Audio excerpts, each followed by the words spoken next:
L'étude qu'on a commissionnée révèle qu'il existe un important écart entre ce que les patients qui sont atteints du cancer du rein retiennent de l'information qu'ils reçoivent de leurs urologues et ce que les urologues communiquent à leurs patients. Pour être très clair, on parle ici de patients qui sont diagnostiqués d'un cancer du rein de stade 1, 2 ou 3, qu'on appelle des stades précoces. Pour ces patients-là, une néphrectomie radicale ou partielle, là, il y a de plus en plus de néphrectomie partielle, va régler la question et il ne reste qu'à s'assurer d'avoir un bon suivi dans les années qui suivent. Maintenant, c'est clair que cet écart-là est symptomatique d'un problème qui fait que les patients ont besoin, en fait, d'avoir beaucoup d'informations et beaucoup plus qu'ils n'en reçoivent, alors que les urologues, qui sont des gens qui sont très occupés,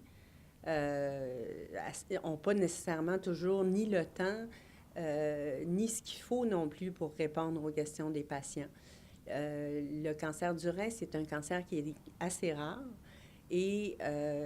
on a vraiment besoin, dans ce domaine-là, d'avoir des guides de suivi qui seraient exhaustifs et universels et qui permettraient à ce moment-là aux urologues de remettre par écrit aux patients les détails de leur maladie, c'est-à-dire les causes de la maladie, quand elles sont connues, elles ne sont pas toujours connues, mais il y a des grandes causes. Le diagnostic, leur fonction rénale, c'est-à-dire comment leur rein ou leur rein et demi ou trois quarts va fonctionner dans le futur. Les choses à éviter aussi, le mode de vie qu'on doit adopter. Et il reste en fait toute la question aussi des effets psychologiques et puis émotifs d'avoir eu un diagnostic de cancer.